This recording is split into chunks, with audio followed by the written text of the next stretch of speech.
Hi, everybody. This is Anomaly, Questionable Movies with Dan. And this is Ron. And today we have a special guest, if you'd like to introduce himself. Yes, I'm David Blair. And David is the director of what is generally considered to be the first feature film uploaded to the internet, called Wax. He just finished making a sequel called The First Movie on the Internet, which is a little confusing because the other one is technically, but I think that's part of the effect. And anyway, so he was gracious enough to send us a link to watch this, and it was an experience. It was, I'm sure. Yeah, it was more than a movie. It was an experience. That's fair to say. and if at any point, David, if we're used to talking about generally older movies, so we'll talk about the whole thing, including the ending. Yeah, there's no problem at all. You can talk about the ending first, and we can say that this film was made a very long time ago. Okay. And, well, is there even technically an ending? Because it's supposedly 26 different. It's not even a movie, technically, right? It's 26 concurrent seasons of like this television show. Well, it's several forms at once. And part of that, right now, the structure that it has is the volumes A, B, C, D of it's called the first movie on the internet, the premier film sur l'internet, because it's also in French, and it's a 6 hour and 15-minute film in 4 volumes. And after volume D is volume E, and presumably there's volumes all the way out until Z, and then perhaps there's an index. And the volumes A through D are, perhaps unfortunately for the viewers, the prologue, and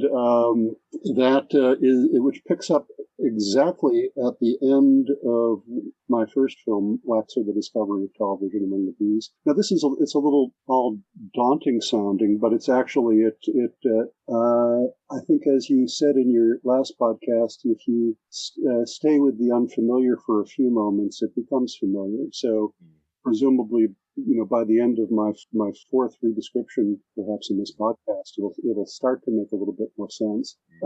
There are what you watched previously had a formatting of a television formatting, and I was going to ask about that because it feels like there's a lot of places where bumpers could go in. Mm-hmm.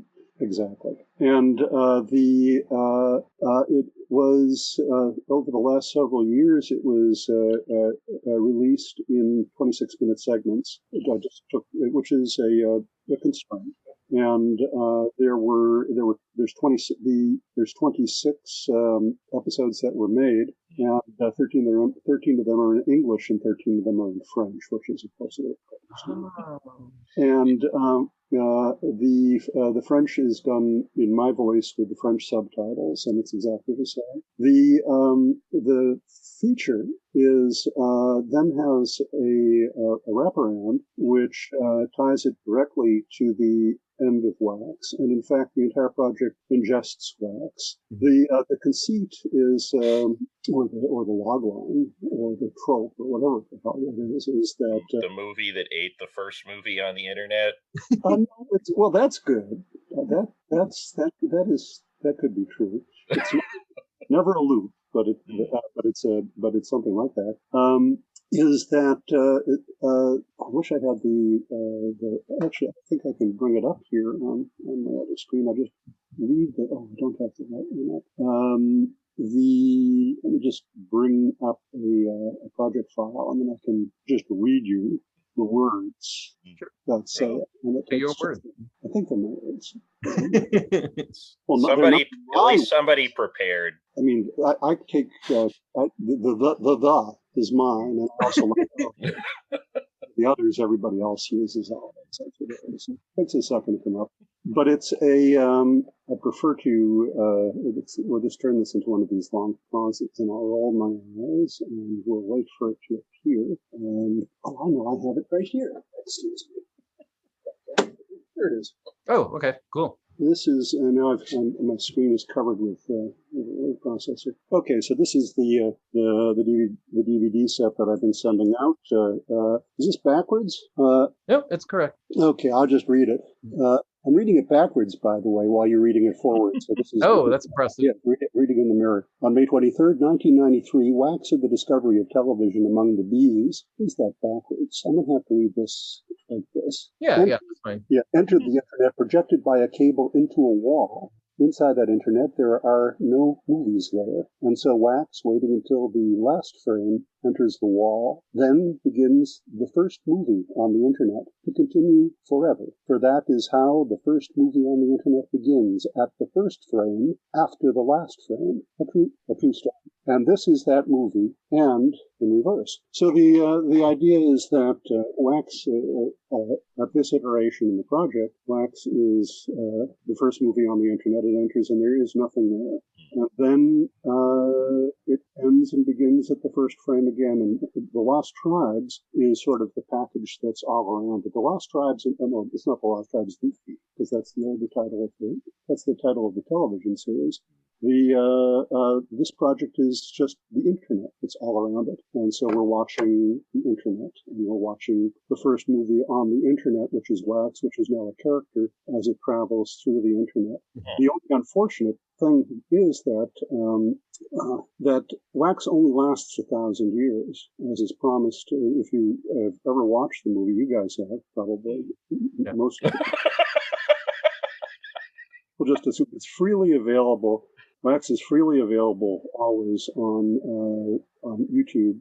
It's a channel called The First Movie on the Internet. It's also available on The First Movie on the Inter.net, which is the website. And VHS. No, not on VHS. It's just it's not used to be available on VHS. That was in the original distribution. And so you can watch this and then try to make sense of this. But at the end, the dead people promise that for the next 1,000 years, everybody gets to live in peace in the new world on the television. And they're telling this through a two-way television, which is unfortunately the internet, through which we travel and vanish. And there we enter this new 6-hour and 15-minute movie, which is then followed by other things that I could tell you about a little bit.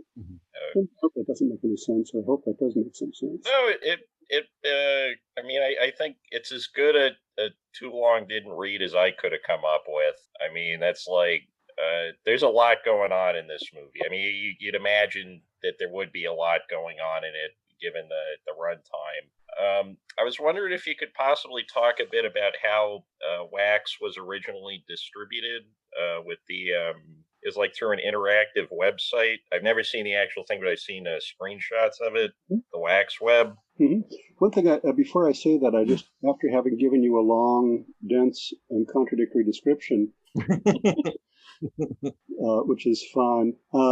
I guess it was Dan who, I forget it was. I think it was Dan who said that he was thrown off at the end of your last podcast on this subject. He said that you had watched the trailer for the upcoming sequel. You were put off because it was hyperdense, and when you went back to Wax, you were pleased that it was slower. And the density, as you saw, is in fact the entire point of the project. So the density of that description is also part of the way it is, and it's easily adjustable too. It's just sort of makes a bit of a phase change.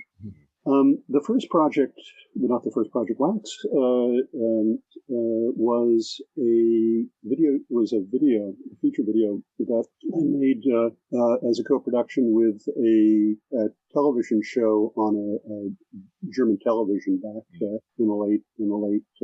It premiered in 1991 on German Swiss television. Okay. And then because I'd gotten a lot of, I'd raised half the funds for it, I kept the copyright, and so I went and did a film transfer, which was a pretty new thing at the time, and I transferred to digital? To 16 millimeter film. Oh, okay. And so then after that, I got with a lot of footwork, I got lucky, and it opened theatrically at the Public Theater in New York, which was a good theater. And then I bicycled it.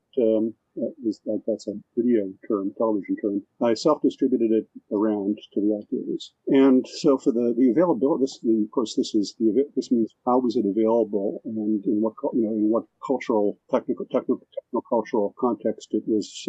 It arrived in front of people. There was the theaters and in the newspapers, because this is usually kind of surprising to people who come across the film and they maybe come across it as a VHS. I sold it as VHS, and after I'd done that for a while, the distributor picked it up and put it into Blockbuster. So a lot of people found it in Blockbuster, which was, it's a big deal. Disorienting for some. I mean, orienting for others. And it's during that period that that'll happen from 92 into 94. And in 93, there was this event where I was asked if I wanted to the verb wasn't quite defined. It's not an upload. It was what they called it at the time. Now we call it streaming. It was a cast, a multicast. Mm-hmm. Of the film, and so that was done, and I got the right newspaper to look at it, and so Mark Off, the New York Times correspondent, called it the first movie on the internet and contextualized with other things. And so there was a New York Times article. It's one of those things, history, but that's always the way it was with television history or media history, is that whatever is in the newspaper is what the history is. Right. That was it was fun. It was right across from CBS, and in a dead cold room, an old cold room. And anyway, so then after that, I met somebody who was met some people, and met somebody who was working with an internet with a move, as they were called at the time. And so very early on, just as the browsers became available, it was put up as a lot of web pages. So that's where a lot of people first came across it. And then, of course, there were and then I just elaborated that. And so now it's been a very, very long time, and many haircuts. And so the structure of the interactive version it was split into much smaller clips, I'm imagining, right? It was there was, I guess it was like the powers of 10. There was the base level was something that I'd wanted to do, which was a script that was a shot by shot script. And so the main layer was a shot by shot description. It was just exactly what you're not supposed to do. It was tell, not show. And so I just told it. And in fact, I just 2 days ago, I just finally did I'm not sure quite where it fits in the imaginary structure, if it's volume E or if it's I just finished the long version, or the first long version of Wax that's based on that. So that's hard to tell you, but that's 30 hours long, and that's 30 hours. It's the complete, and it's Wax talks. That voice just talks and tells the whole thing inside a particular structure. So there was and so that's for that period that it was on the internet, from when I was making it for and on the internet from late 93 until I worked on it a lot until 95, 97, because it was hard, and then I ended up doing it mostly by myself after a while. It's really supposed to be sort of the way to make the next movie that I was going to do, that I got funded for, which was called at the beginning. It was named after a little segment at the end of History of the World Part 2 by Mel Brooks, Jews in Space. So it's supposed to be Jews in Space. But it took me such a long time to make Jews in Space that a young Argentinian director made and released that film. And there's an actual film called Jews in Space. You can look. It's a drama. And I guess it would be a drama. Yeah. So want to make that film? It's like, who doesn't want to make all the films? You want to make all the films, and every film is. Well, we should rename the show Jews on Land. Well, you should be a little hyperbolic. You could do in Hyperborea or on the internet or whatever you wish. Because you are Jews in hyperspace. Yeah. Oh, there we go. I like that. Or cyber Jews. As always. And, so that is, and the project name changed to the name that you came across in the, which is the telepathic motion picture of The Lost Tribes. That became the name of the project, but then through recursion, it's ingested Wax and Wax has ingested it. Mm-hmm. And using this trope of the first film on the internet and then that movie travels into the internet and encounters other movies, sort of like some space opera, and where the ships are sentient or something like that. And so the entire Wax Web project was, that was your question, was the first layer was shot by shot, and then there was upper layers, and then there were the spools or the gyres or the interweavings, because since the words were written, because the medium was hyperlinking, you could do a montage instantly and using links, and so I did a lot of that, and that'll probably be the next one. Essentially, that sounds kind of like there were a lot of Japanese video games that came out a few years after. I mean, not a lot, but like a few Japanese video games a few years later that had almost the same structure to what you're describing. Really? Yeah. There was one called Serial Experiments Lane for the first PlayStation. It literally, like, there's this girl, you find out that she like looks like a young girl, but it turns out she's actually the living embodiment of the internet, which it's like 1995, so they call it the Wired. And you're just going through files on her computer with like text descriptions, short animated videos, and like audio recordings of. It's a bit more fragmented. It's not all video, but it sounds like very similar. At the sort of the combination of the beginning of the internet and the end of the CD. Yeah, what were some of your earliest encounters with the internet? Well, there's the fictional. There's actually the entire. All that stuff in the last 3 or 4 parts. Perhaps I should contextualize one thing for the people who are watching. As you can see somewhere in the text, which does not move while we talk, or maybe you're listening to us. This is recorded in November of 2020, and the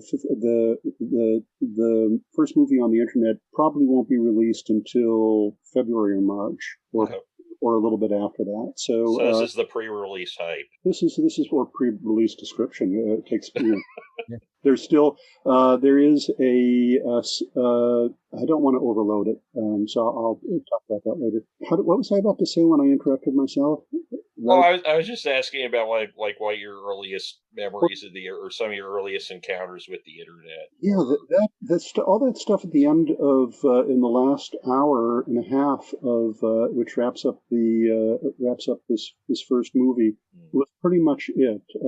The sort of I used to during the period of post production of Wax, I used to log on, do a dial-up log on to what they used to call a gateway to the internet, to a backbone, and then I could then tell that to a machine that was doing some graphics for me up in upstate New York. And on that that interface was a text interface and the top one was the New York Public Library. But you go to the New York Public Library and it was like, where's the 5th line? I forget it was the 5th line. I remember which I said. Sorry. I think, but anyway, there was always the New York Public. When you go to the New York Public Library, it wouldn't be at that period in the late 80s. They had only digitized. They'd only typed in from 82 on. So there was nothing interesting there. And most of the Wax was made from searches in the pre-1982 card catalog, which when I started was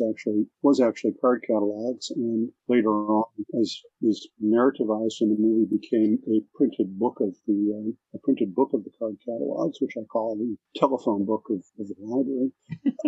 There was one day I went there, and all of a sudden in one day, just it was like the second time that day I'd been there, and there was this new line that said the World Wide Web, like I say in the movie, and so I went, oh, that's pretty dumb. What's a web? Stupid. And so I went in there, and it said that it was like more text. It was what they called what did they call that? It was it's like you move the cursor down and click and return, and it would go to another. I mean, so then it said that you were at the center, you were at CERN, and that this is a documentation center, and now you can go and look at different documents. So I would go over, and there were like a couple submenus I went over, and when I would go into a document, it said, this is a document on the World Wide Web at CERN. And so I go, like, well, there's nothing here. So then I literally went through all the documents just because I thought it was kind of silly. I went through and looked at, they all said that. Well, I guess I can say that God only knows they're all the same. I don't know if I said all of them. But so I did that, and then I left, and I thought, it's just nothing is ever going to come from this, and these people aren't sending their graphics, and this is just, and this is like, it's noisy, how they work. So yeah, the dial-up noise was like the worst. Yeah, and you got to pay for the damn thing, and it's my telephone bill, and right. It's like, and I don't want to go on CompuServe, and I have nothing to do on CompuServe. I mean, what? And so this is pretty much I would assume either atypical, but it's not the typically described. It's not like usually what you get pause from playing Space Wars on the Vector movie. And all of a sudden, I saw what would it call it? I saw Usernet. Or if you were a net artist, you would say, I participated in an interactive teletype event, and or just people who were actually really involved in talking to other people, like with you, or really on CompuServe, not to this or any other BBS of any kind. Mm. People weren't going online to watch YouTube videos, and oh God, no! YouTube is that stuff isn't even that's not even any topsoil in that yet. Yeah. I remember when I my introduction to the internet was, well, I guess the web was at the web's infancy, right? Not the internet, because the internet was around longer. But I was at University of Illinois, which is the home of the NCSA, so you were on the backbone. So I wasn't in computer science, but I was in the same building, which was neat, what was going on. And beforehand, we used email, we had shared drives and stuff like that, and there was Usenet. But suddenly, when I was in grad school, it's like, was Netscape around yet? Yeah, Netscape suddenly, and you could see all the visual stuff. It was also rudimentary, and it was visually noisy. It wasn't just the static of the call. But it's amazing to see how much things have changed, and how so the notion of the first movie in the internet, there really was a seminal thing. It's like, it may not have been, no matter how widespread it was like, what, you can have a movie on there, on this thing? Yeah, it was in fact the cast was sort of, it was an event that only took place on the backbone. And it was 4 or 5 months before Mosaic, before the first browser. Mosaic, thank you. Yeah, it couldn't be repeated. Yeah, you probably bumped into him. It's possible. I think we overlapped by a year. Yeah, could you look up when you're walking? So it was, it was a sort of a technical event, but it did play, and that was also what was it's always hard to describe. It's kind of like talking about television to people in a movie theater, or being home and telling people what a movie theater is like. It was a little real-time window that played at 2 or 3 frames a second, and there was an audio lag. But where I was in the cold room, we had a VHS machine and the little computer, the little Silicon Graphics X2, and I think there were 2 VHS machines, because somebody had the idea to record the output of the computer. So that is actually the character of the first movie on the internet, is this VHS that was recorded at the same time. And it's like, in this Japanese, so there it is. It's like the character. I could put legs on it, and then Mr. Potato. And but later, as soon as by November, December, people were able to upload people were starting to upload little moves as they did it on QuickTime at the time. And some people were, there was a little bit of video, that there was the real audio, and there was a little bit the real video didn't come until later, but people didn't really understand that it wasn't something that you like figured out how to click. You found and you got confused by, and then you figured out how to click, and then you had this amazing wait for 7 seconds of the movie. It was actually so. But of course, these confusions never go, even when things are perfect. That's why we rewatch movies. Mm-hmm. I found the article, the New York Times article, which I think is featured in the movie. Right? Yeah, it's like it shows up a lot when the camera's spinning around your head in the library for a while. Mm-hmm. But it was neat. As I was reading it and thinking, wow, this is all so familiar. Like what, the way people were thinking and looking at the internet and just the whole response to it. And now even talking about it, it's like, oh wow, Real Player, that's right. Yeah, Real Player. I still remember that was probably the first time that was the first thing I ever saw video on the internet with. And it would be like 30-second clips. Right. Like 1 in 5 times your computer would crash, or maybe it was just my computer. And and it was what, like 120p resolution, maybe. Maybe at best, yeah. Maybe like it would be really little, and then you could blow it up to that big. Right, like the more you blew it up, it looked like scrambled pay cable. Like what? Like pay cable, where you get like the weird kind of like blocky. Does that still exist? Pay cable, I mean, I think there's still pay-per-view stations. I don't think the way the boxes work, since they went to digital, means that you still get that weird kind of analog signal scramble, because I'm pretty sure that's like the digital that's the encrypted information about the pay-per-view broadcast. And like, a CRT, it'll just it's like a horse, it'll like eat anything you feed it, so it's trying to give you something. Well, now it's like the pay-per-view channels, I know in some cases, will show ads for the pay-per-view shows that they have available or that are running at the and that makes a lot more sense, I think. Yeah. These things are so obvious when you're there, and then of course they only describe themselves, and then it's easy to forget that nobody else has ever seen them. Like like really today, what I'm editing, what I wrote this week was what was really important for me, and some people have seen it, but most people haven't. Are those after midnight when the transmission stopped? I think legally years ago. Some stations, after the news, they would have a short ad and an announcement, and they would cut to a little studio that ran all night. And some of those studios would have like a rabbit on a rotating table or a thermometer or something like that. And most people, and that was very common, especially outside of the big cities. And most people never heard of that. And how do you describe it? Well, it was like, and then that's interesting. I never heard, because I knew that a lot of the stations went off air at a certain point. Actually, we talked about that the last episode we just uploaded, because we were talking about Ernie Kovac's stuff. Mm-hmm. But yeah, I didn't realize, because I think I've seen some of those bumpers. I didn't realize that was just like 6 hours of like rotating whatever, or some kind of like basically just a 6-hour bumper. I want to see this rotating rabbit. Did I hear? I mean, it makes like the Yule log make a lot more sense, right? Because like people of a certain age would be used to the TV just showing a static image for hours at a time. Yeah, they would do. Yeah, maybe it's the outliers or the creative ones, like who would have that. There would be somebody in the station who knew how to rig up a motor to a turntable, and they'd have the corner, and it's like somebody did that. I think I said that because there was the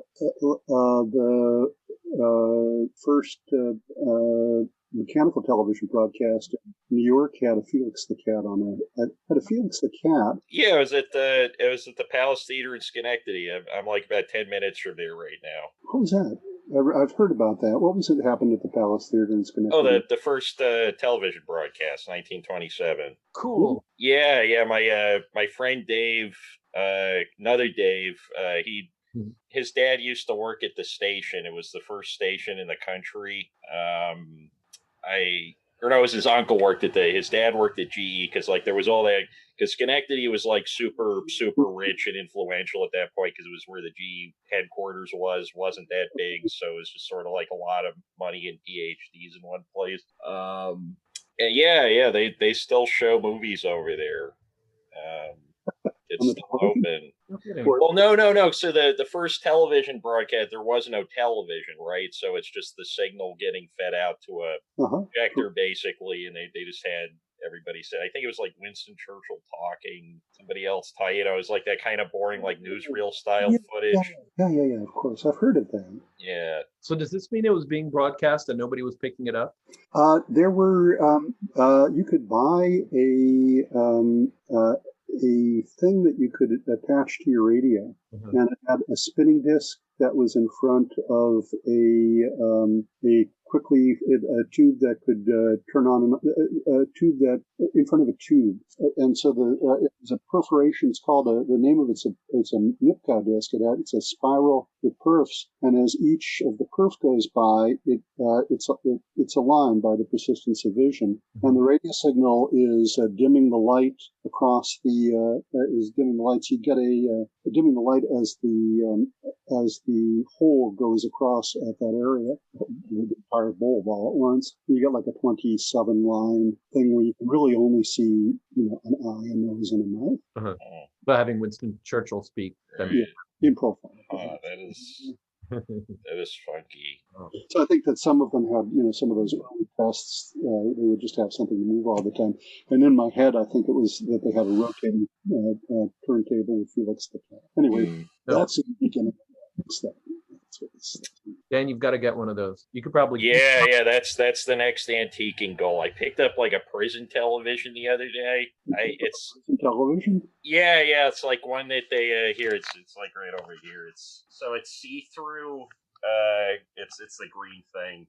But I think it's an overrun from a run that they made for prisons, because the standard prison ones are completely clear, basically, so that you can't put drugs or weapons in them, and you can inspect them really easily. And yeah, it's like I looked up the Zenith model, because that one's like green, because I think they just made too many that year and they were trying to sell them off to kids. But there's some. But it's green and somewhat transparent. Yeah, you can see through it. You can see the tube and everything. It's like weird stuff. But like they just like, it looks like a fishbowl with a TV in it, basically. But yeah, no. What are these like spinning things? Although there's nothing you can really. They're not broadcasting on that bit. Or actually, you could probably hook it up to like You ever seen those like ham radio video transmissions? Yeah, almost exactly the same thing. Then there's actually software you can get that simulates it. So it takes the radio transmission, the ham radio transmission, and turns it into, you can go both ways. Some people even, there was a project some people did with, they pressed it onto a record. And then you would play the record, and you have to plug the record into your computer. I don't know. I think there was a Tecmo did a thing where it's like you have to you got to run the turntable through a preamp, and then you got to plug one of the things into the yellow composite signal onto the TV. There's a synth maker in Russia who did it's actually exactly it's a copy of the first audio recordings from the 1860s or something. It would turn it into these sort of they look like spectra on a piece of paper. And so he has this software that allows you to turn sound into these spectral things that then you can scan back, and then you can anyway. It's paper music or something like that. All these transformations, which are like sort of literalisms, and as if you were able to encapsulate what you were talking about by looking at the outside of it, or in the case of your television, looking in at the yoke, and or talking about an event that happened in the past, like the Schenectady broadcast or whatever. Yeah. So. I guess, how long have you been working on the first movie on the internet, the sequel to Wax? Oh, since before, let's see, when would that be? Since just about the moment that it went on. Oh, wow. Yeah, it's very long. So you've been working on it this whole time, or? Yeah, I wouldn't. So like 25 plus years. Yeah, it would have been better if I didn't do it, but that's just sort of the way it worked out. So now it comes out as a bunch of long things, which is confusing to people. But I just just put it out like that for now, and try to get through it, and then try to get on to the next thing. Mm-hmm. So were you working on it just continuously, or did you take breaks? Not really. Some breaks I took for because I was for a number of years I was working on this version of Wax that I called Waxweb, and there were some technical parts to that, and learning, and then some redoing, and so there was some period of time when I was working on that instead of what was at that time called Jews in Space, and it went, and of course it's had to adjust because we've gone through everything that I kind of at the time at the beginning there was kind of because it was.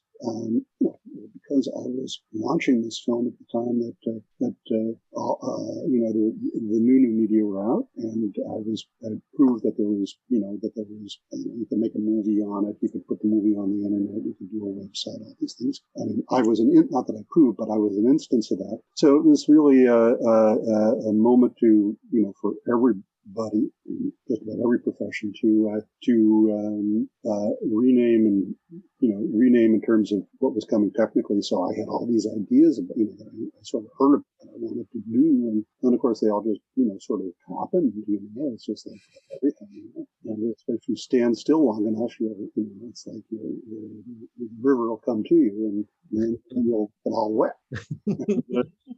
And so I'm up to my neck in this stuff. So do you feel partially responsible for all the subsequent videos on the internet? Oh, no. No, I'm just like a 9-volt battery. 9-volt battery. No, I'm swimming. 9-volt batteries are great because you stick your tongue up at the end and it gives you the. Oh, that's one thing they were useful for, and it's usually self-applied, never applied to pets, of course. Yeah. I bought Dan one early on when we first met. I got one because I described it to him and he didn't know what I was talking about. It's like, oh, you've got to, because he had like an old, like one from. Well, because I was collecting all those like old ham radios and like police recorders and just whatever was at the thrift store, because I had that record store I could just sell crap out of, and I would find these like batteries from the 1960s, 1970s that hadn't exploded yet, and they looked like really. So I just put them up on like a little shadow box. When I found like a one with like the gene mutation or whatever, where it just somehow in your record store.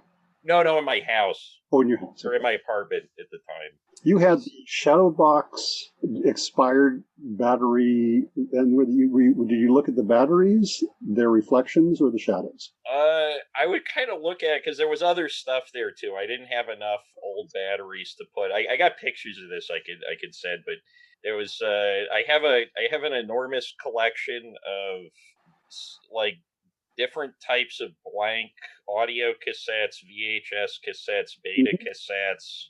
And so the ultimate goal was to just make, like, I think after the election, I just decided, like, I'm going to do something crazy. So I wanted to build my own wall, but out of used VHS boxes. Or not used, but like, blank boxes. Could I ask which election? Oh, the 2016 election. Oh, yeah, this was pretty recent. Yeah, I was like going around grabbing these because part of running the record store is just I'm running around to like eight or nine thrift stores a day sometimes, and I would just see these things, and a lot of times it was fun to just sort of, if somebody recorded something, who knows what's going to be on there, right? It's like a really cheap lottery ticket that never gives you money. There's sorry to interrupt, but there's just there's a digitized cylinder site that collected a lot of Edison cylinders from the Northeast, Maine, Vermont, upstate New York, and they're what people, and it was like their home VHS. They would record the children singing and all kinds of crap, and it's I think it's the UCLA digitized cylinder project. Anyway, so that sounds fun. Yeah. Wow. I find records like that sometimes where like a kid would give a class presentation and they'd pay to have like I think it's an acetate. I don't think it's like an actual pressed record, but it's it'll just be like 3 minutes of like, hi, I'm Billy. I'm at Central Spa High School, and here's what I think about American Indian relations in 1962. It's like, but I used one of them in a movie I made. But you find, yeah. What was the title of that? It was Plain Songs. It's sort of like John Jost got sick of making those like documentaries about him driving around the country. So my friend and I were like, hey, we'll finish the movie if you send us the notes. And he was like, fuck it, whatever. I've seen enough strip malls. I'm done with this shit. Fine. And he sent us 8 pages of notes, which was mostly like complaining about strip malls. And there was, there were some great ideas there too. Josh is a bit of a complaint. He's a character, but he's a great guy to work with on a project like that. Like, he was very helpful as we were like living out of the car, trying to do the whole, living. Well, it's generous on both sides, your side and his side. Yeah. Didn't you record about like 20 times as which much is not a John Jost move, because he doesn't like he always brags about that one movie where he like recorded exactly as much footage for it as was in the movie. For like Last Chance for a Slow Dance, because like he recorded 100, I think it was like 110 minutes. It's 100 minutes, but 2 of the shots are just like overlap for 10 minutes, so there's no waste. But we didn't do that because we had digital cameras, so we just shot like anything, everything, like just a lot, like way more footage than we probably needed. But plus found records, I've been collecting like DVDs, advertisements and stuff, ephemeral films, anything I can find on a VHS, because like there's those endless, like, hi, here's my barber salon, here's how to cut hair, like, and the person made 5 copies of it, and they don't know what they're doing with the camera, which is to me is really fascinating, because you kind of get these like angles you would never think of. Like, I was watching this swim instruction video the other day where you never see the outside and everything's like mirrored, and you never see the people swimming in the pool. You just see this woman just screaming at what seems to be this empty space with like an Olympic size swimming pool, and it starts to look like this very blue version of hell right after like 15-20 minutes. But yeah, just like stuff like the world is so big and so inaccessible, and we can spend all of our life looking at the details of the early. It's just a general method. I guess it's like it's just a general method, of course, but for ages. But I was when I was starting to work at the library, that was the pleasure of the library, is that it was filled with, if you went back to the 20s and the 30s, it was filled with things that people hadn't ever looked at. And, but of course that's a fallacy, because there were living people who made it, and they had relatives, and it was all look upable. And then, then for them out of the library into the world, when there was media, scavenging and collecting. And then the strange thing about this the thing that was first, I'm not sure whether the scavenging came first, because the people always scavenging, or the scavenging is now. I can't tell. The internet was, for me, the moment that the internet became very strange was when I found that everything that had taken me so long to find at the library was there. Mm-hmm. And everything that was hard to think about was there. That's like what Wikipedia did that. And then, of course, all the other digitization. And then, of course, it's all became, in the early days, it was as slow or slower than the library. Well, the library, nothing could beat them. There was a time at the library when it was kind of fast, because they were all staffed. When I say the library, it's really geospecific, because I was living in Manhattan, and I would go to at certain moments I would go to the big research library. That's the star of the end of the movie. And then they would, talk, you'd call books through pneumatic tubes, and they'd whisper back through to you, and and then that was all replaced by you guys don't know Ready Kilowatt. Ready Kilowatt. Anyway, that sounds familiar. Ready Kilowatt was the mascot of was this Radio Shack, right? No, I don't think so. No, not Ready. Edison Electric, like Boston Edison. Yeah, that's right. See, yeah, I have some promotional comic books with the Ready the Kilowatt somewhere in a box. Or nuclear. Somebody showed me the nuclear reactor. Get back in there, and then it all became fast like that, and now this funny this methodology is sort of like, and then here we are. I guess you're living. You're not. Where are you living? Oh, me? Yeah. I'm living in Mechanicville, New York, which is like Okay. 15 minutes outside of like Troy, Albany, So you have Saratoga. access to these things. And Ron, where are you? I'm in Massachusetts. I'm in Cambridge. Okay, so these are the two ends. You're like in the library, and you're where the physical you're where the physical things are. Okay. Right. Yeah, if you go full tour of Dan's house, there's books or records, or what do you have, the stereo on top of? I still got laser discs. I got there's a bomb. I inherited a World War II bomb from my uncle Bob.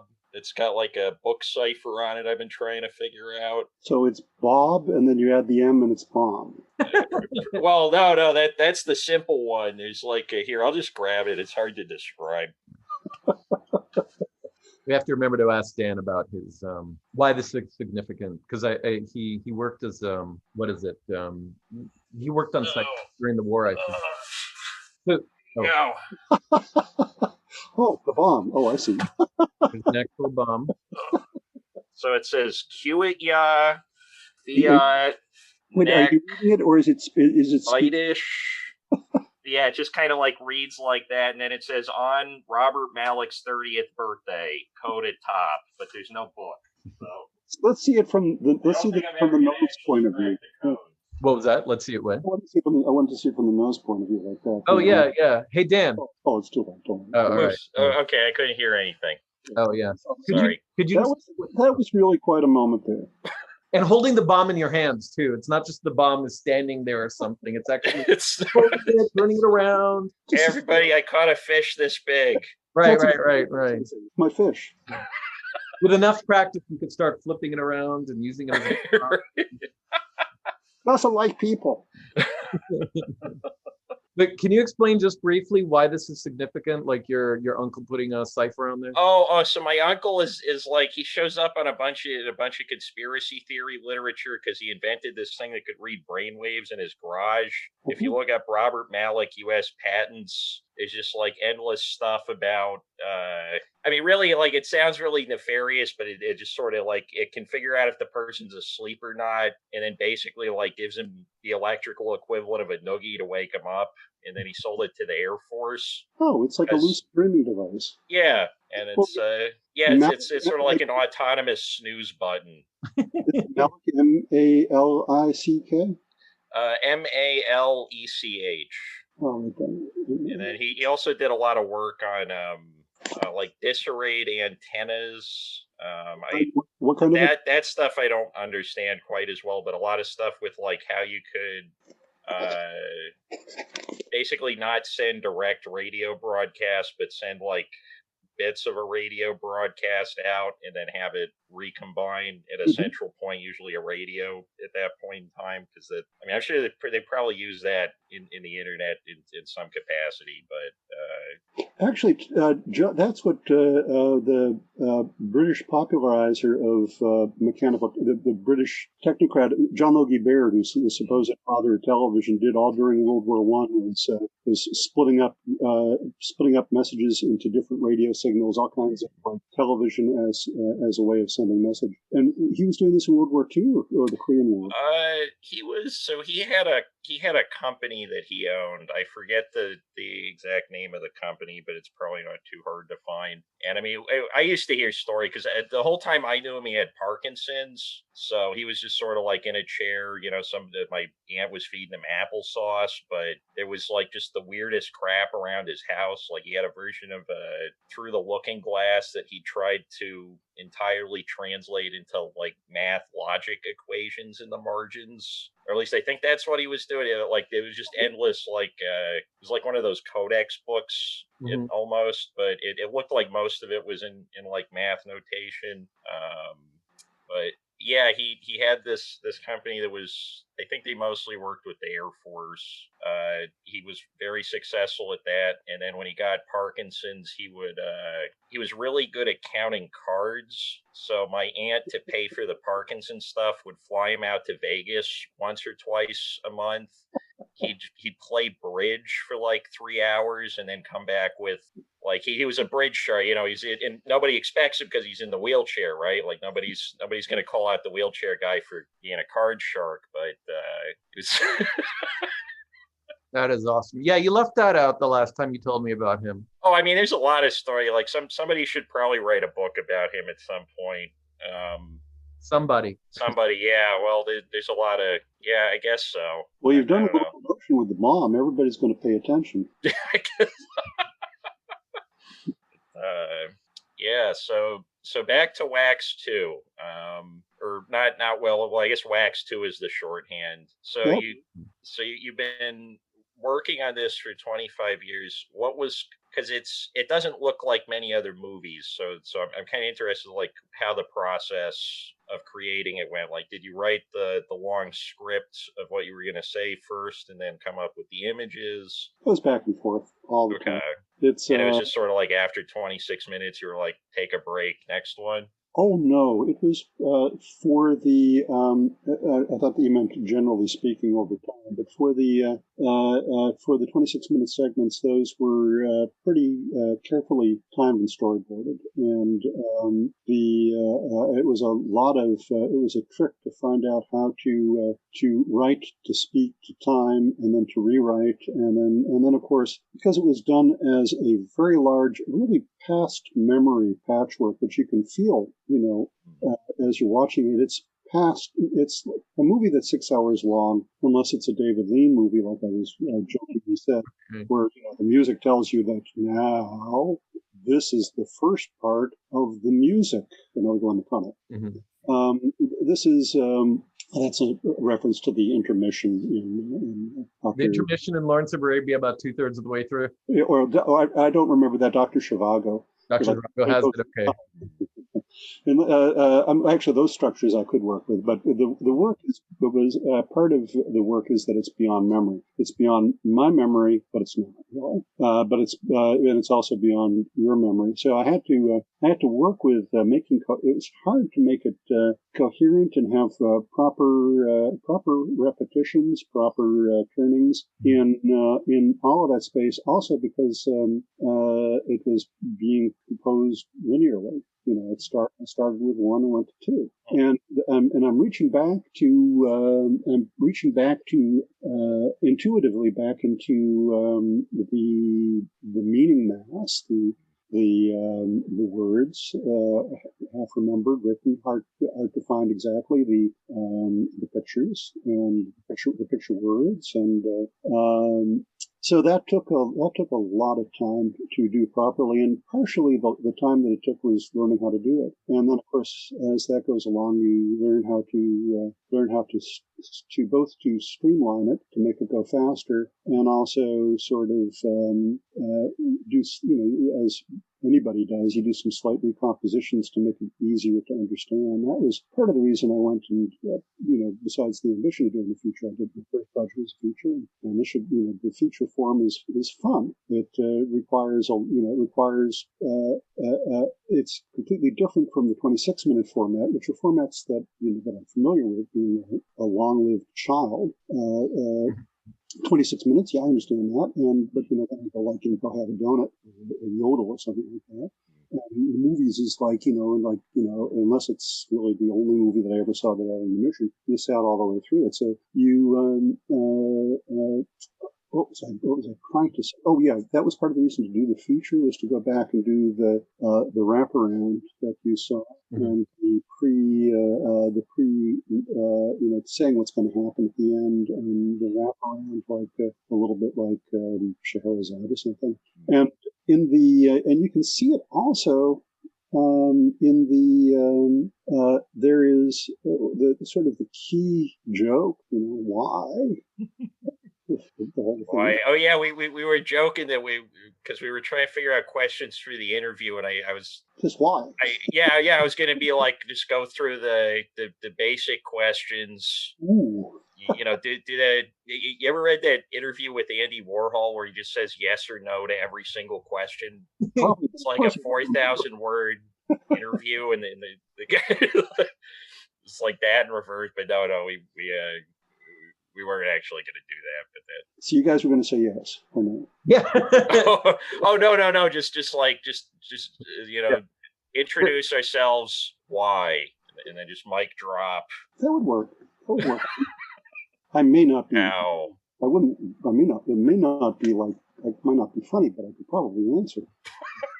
Or your answer is yes. Yes. That's why you say yes, and like, hey, there we go. Where?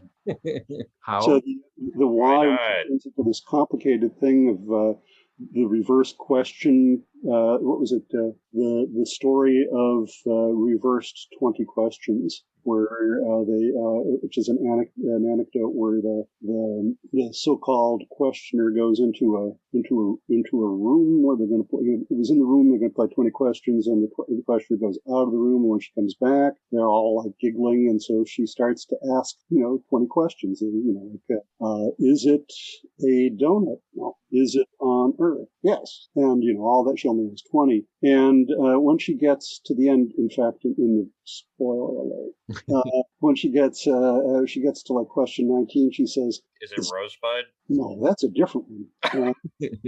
But I was thinking about Rosebud today. If I remember, I'll tell you a good story that John Sanborn told me. Really good one. And I wanted to tell it. I'm going to do that because I'm going to tell it. I thought, okay, I'm going to say, this is a story that John Sanborn told me about. Oh, is it the thing about the hole in the Did Paramount set? Yeah. The first time we were on the phone with him, he was like, I heard your Citizen Kane jokes. Here's my Citizen Kane story. Let me say it really quick so people understand. Oh yeah. John Sanborn, who was on for you guys so generously did 3 episodes on Perfect Lives. I mean, two with one with John, I guess, one with the cast and one with Tristro. And John told me this story. This is the story that John Sanborn. He went to a media conference in Italy and he met Robert Wise. And just to contextualize this, Robert Wise was the detested enemy of Orson Welles, because Robert Wise is the guy who took over the edit of The Magnificent Ambersons and destroyed his career. But Robert Wise was apparently always tone deaf.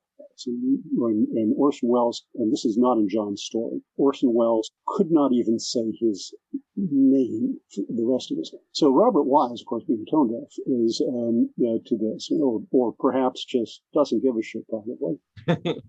And so Robert Wise is then going to direct the first Star Trek, and he directs the first Star Trek. And when John is down in Los Angeles, because he had a part of his career was screenwriting and producing. He was down there on business, and he called up Robert Wise, and he got the Star Trek tour at Paramount. And he went over, and Robert Wise took them around. They took them into the because apparently they kept the set where the first Star Trek was. I guess they kept using it over and over again. So they had a section for it.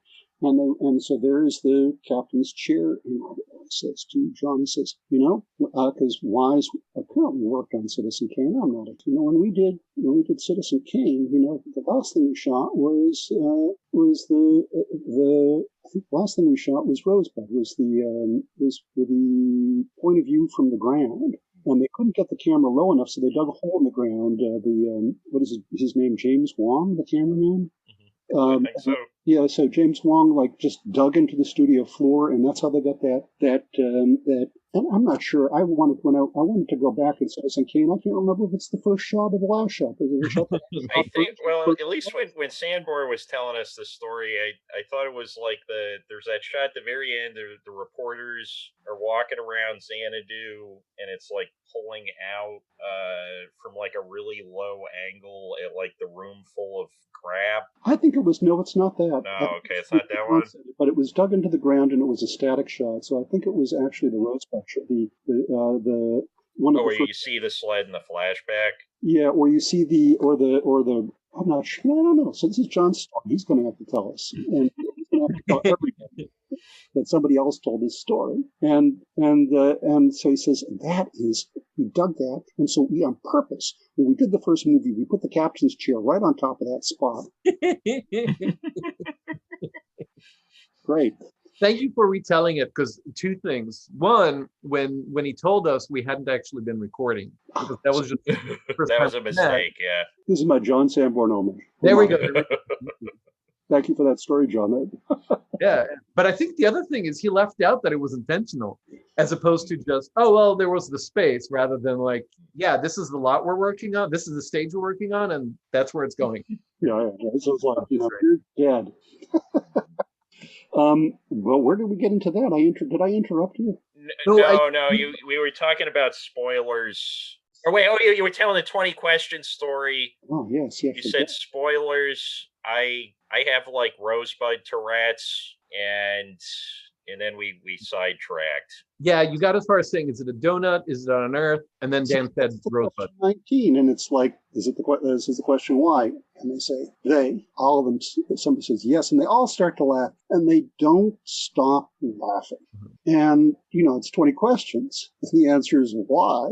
So then somebody says, I didn't make this up, I copied this and then I asked if I could use it. Mm-hmm. They said, well, you know what we decided to do when you left the room? We decided that there would not be any word at all, but that we would make up the word. Each person would make up the word that was the secret answer, as we went along from question to question. The only requirement was that every new word had to correspond to all the answers that had happened before, meaning it would be constrained by the train that went backwards. And that was I think that's actually a really popular anecdote from the much misunderstood, not that I would understand, physicist John Archibald Wheeler, who's sort of responsible for the black hole or something, right? For the H bomb,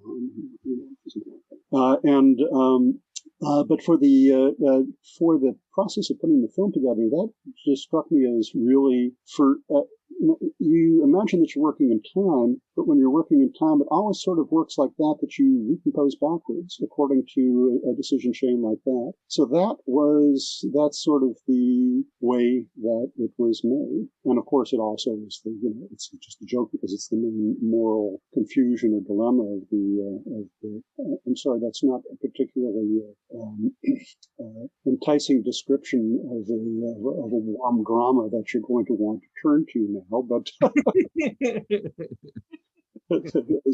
following the description that you made of the 20 minutes into Wax is like, am I really invested in this film? Do I really like this? Is this interesting to me, this character? What character? And then,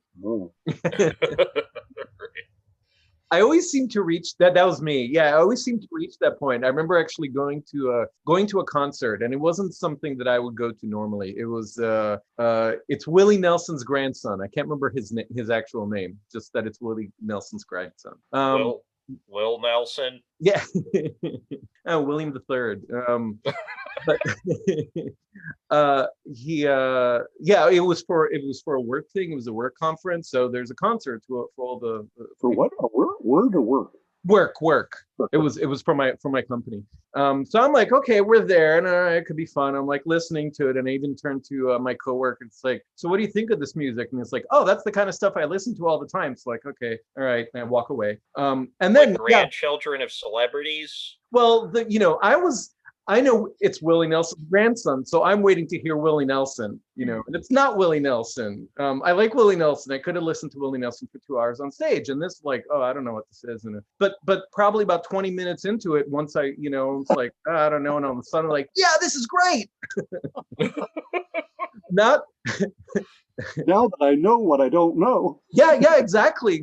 Now it's familiar. It's something that I know, and again, now I'm invested in it. Now it's something. With art, like my brain's always playing hard to get. Yeah. Right, it's like putting on airs before like I fully get into it. You used poetic trope for that, though, when you made your description in the podcast. I can't remember. Is this a? I can't remember. Is this an apotheosis or something like that? If the word was apotheosis, then Dan probably used it. Oh. Apotheosis, that's a great word. Yeah. It just sounds like it's the oral equivalent of holding a clipboard in front of you. On the telephone. Yeah. My association with apotheosis is a not EDM, because this is like from 30 years ago. But anyways, it's this album, very kind of hardcore, and that a friend gave me, and so I used to listen to it nonstop. It was called Apotheosis. But it was called Apotheosis. I've taken us down the rabbit hole here, because it's not apotheosis. It's like religious. It's like, you know, but it's similar, because you were talking about it's similar. I can't, but it was really anyway. It was a charged term like that, where your brain changes and you see. Huh. Yeah, I guess that's what I undergo. You know, almost every time that I watch a movie or go to a concert. Yeah. Yeah. That used to happen to me a lot. Oh no, I was just going to say, I just remembered they did a really hardcore version of Carmina Burana. Of what? Carmina Burana. How does hardcore version? Really? Yeah. It was really good.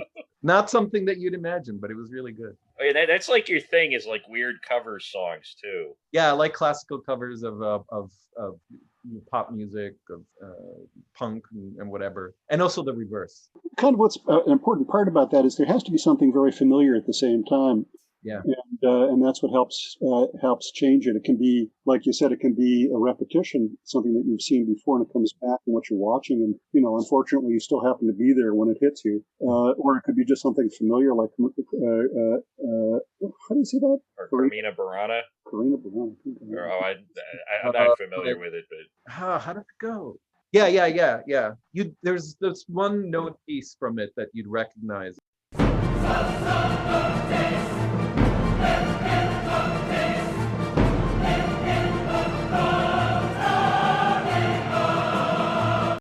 Oh, it's like Flight of the Valkyries. It's like one of those like 30-second things you're gonna recognize it. Like Vivaldi's Four Seasons, like you just know like a fictional person is getting married somewhere every time you hear it. Right.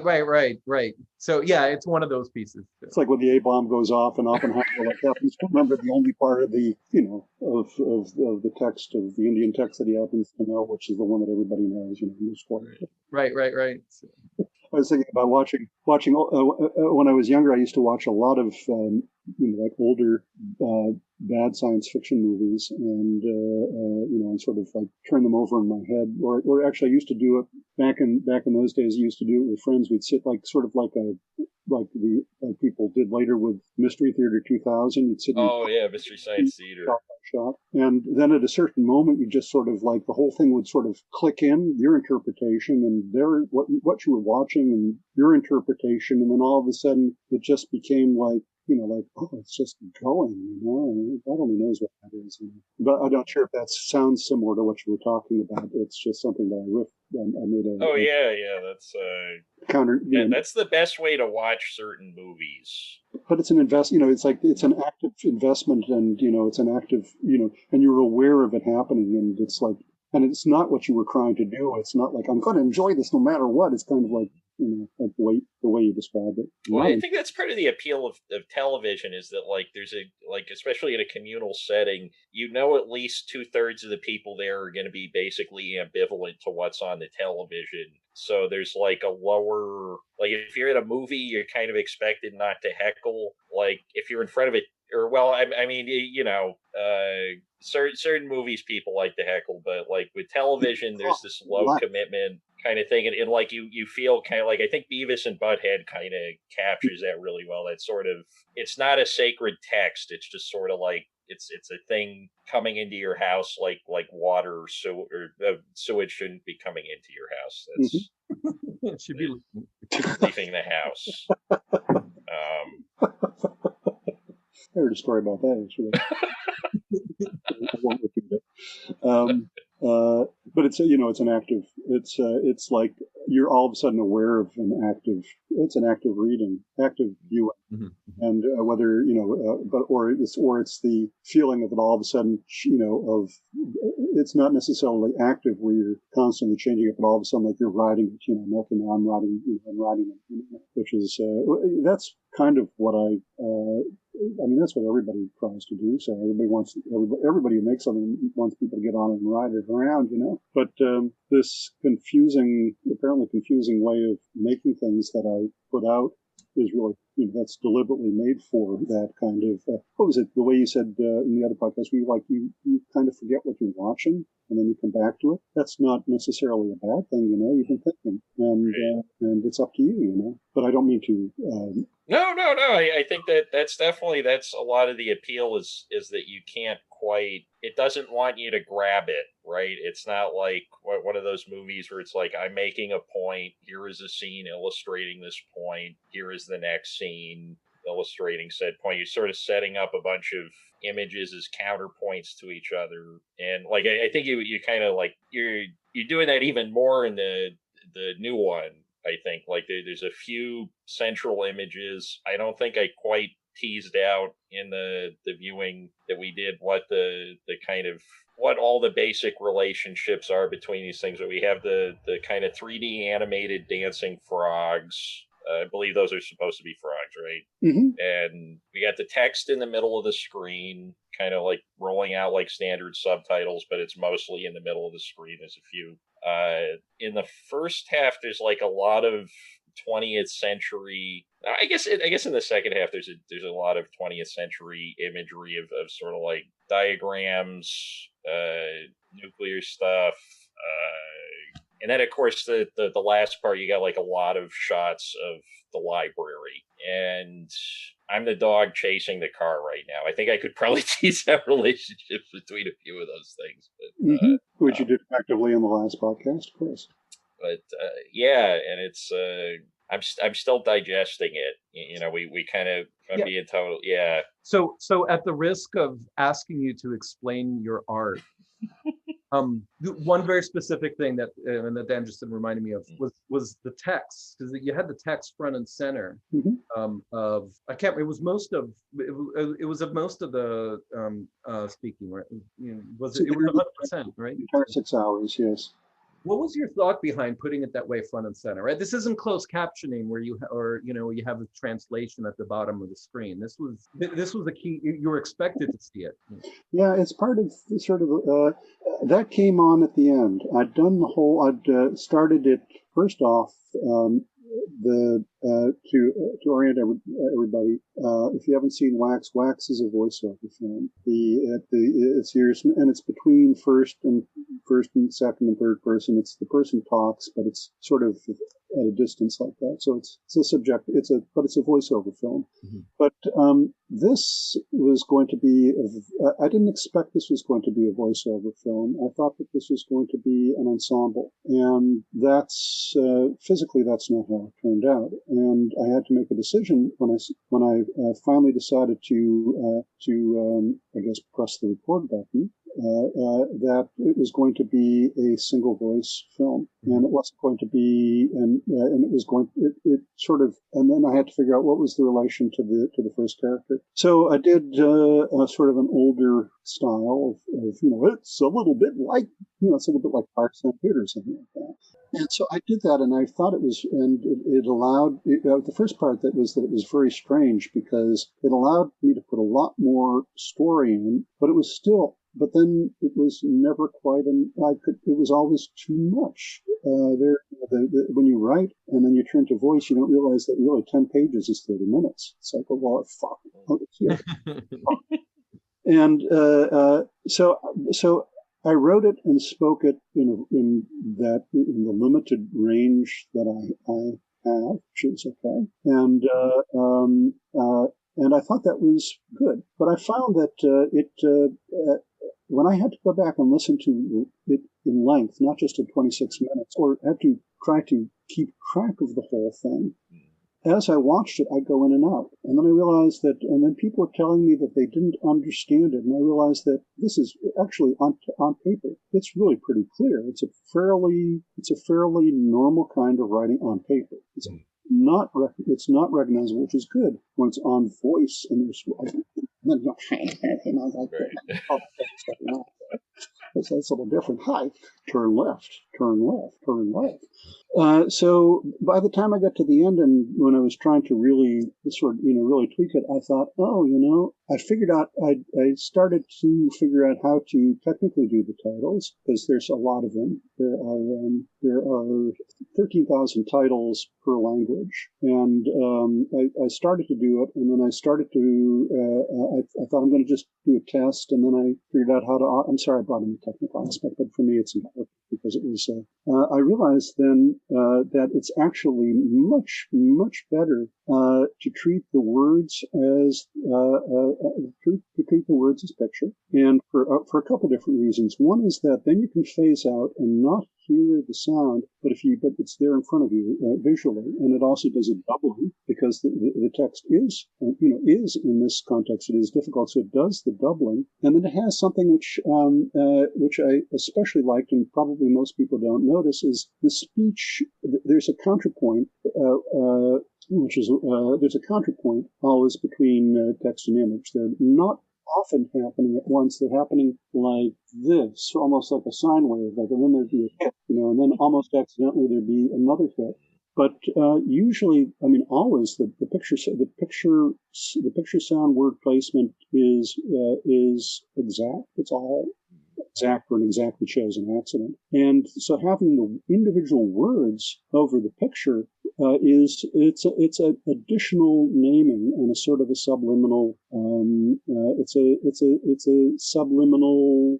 I don't know what to call it. A subliminal memory space, narrative space, or it's like needle draw. It's an additional place to sort of accidentally absorb what's going on. Well, I think it kind of throws off the viewers, because like the standard, at least if I'm following my eyes on most films, my eye, if it's a new image, it starts out in the middle, and then I'm looking to the extremities for details, or I'm following wherever and so if you put the words directly in the middle, suddenly there's kind of you're much more conscious of where you're, and of course when I say, I'm talking about myself in the second person here, but you Bob Dole. No, that's a third person. It's escalating. But no, it seemed like I was much more conscious and deliberate about where my eyes were trying to track in the larger picture, because of the fact that everything was sort of centered and uncentered by the text in the middle. And that was my first complaint when I did that, was that, I really like looking around at all the pretty pictures, and now I have to look at the subtitles, which is kind of like, I thought that my right worked on my left, but I guess I had to put my left on my right, and so I just made the choice to go with it. And of course, you have perfect freedom to not look at them, but they're also kind of like they're funny for me. And for me, they're I think that they're a useful anchor. There's all kinds of other reasons that are probably will be unexpressed. One of which is that to get to this project, I had to pass through that Waxweb project, which had the shot-by-shot descriptions, and having and words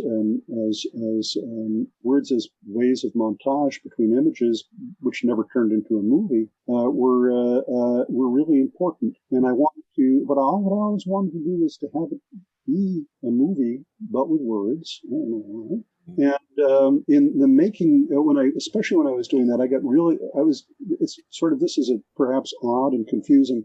At the moment I came to that decision, I had also decided to remake the Waxweb project, which is really quite large, because it had stopped working after, Waxweb is the web version, it stopped working after about 25 years or so. And while I was doing that, I was thinking about, this is one of those technical things that I thought about many years ago.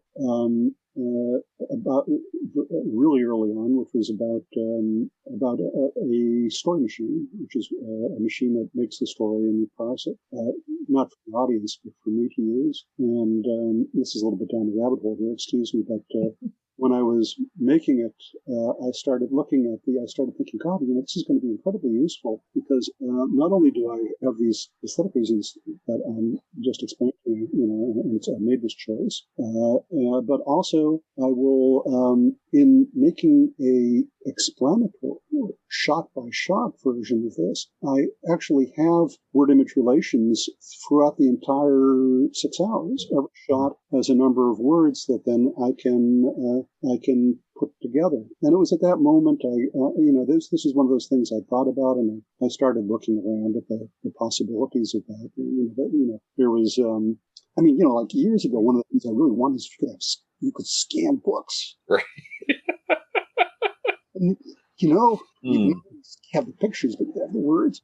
Well, and when I put on hold for some number of years, and along with HD TV and things like that. And then when I was looking at it last November, I all of a sudden discovered the GPT-2, that software that came out of the artificial intelligence software that people use to make poems. Oh, okay. And I discovered that, and I discovered all the systems we're using for automatically tagging. And then I thought, okay, well, then it's all just now here, and so I'm going to do this. So that's a rabbit hole thing that I probably am not going to. I'll probably get to at the end of the project, but not so much. But that was sort of because I've always been kind of a technical jerk at the project. Yeah, I mean, as somebody who works for myself, like I don't see, if I can automate the job and still get the, I don't think it's going to work on an individual level.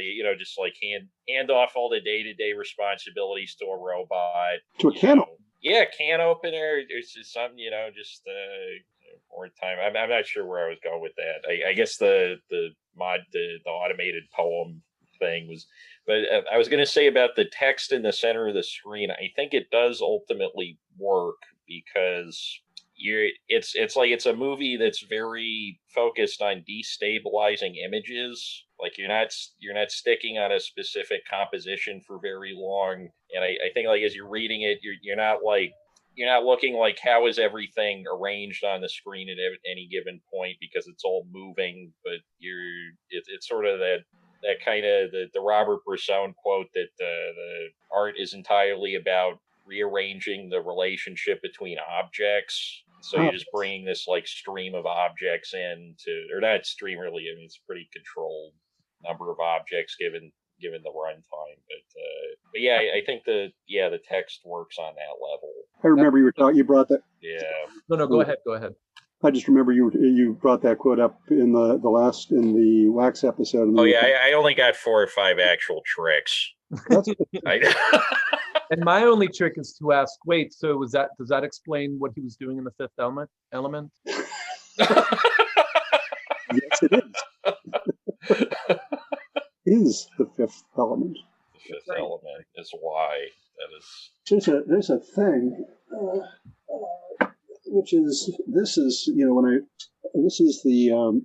a book with the upside down of it is there's a thing. This is a book called Subtitles, and this is in subtitle form. This is all the center screen text, so that it's possible just to read it. Yep. And which I made at the same time just to make it clear to people. They could have an object, but make it clear that it's sensible. That was was a rhetorical object. It's sensible, and you can read it just like on the TV screen. You see.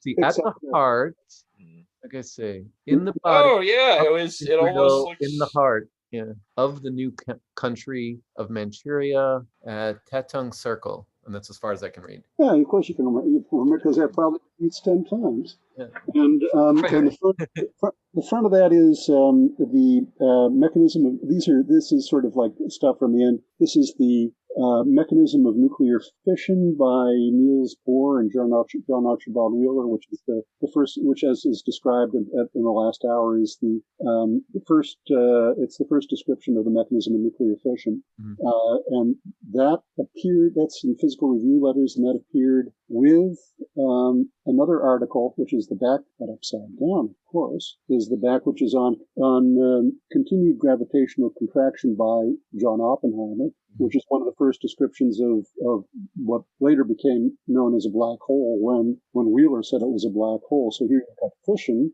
and a black hole, expansion and contraction, and this was both published in the September 1st, 1939 issue of Physical Review Letters.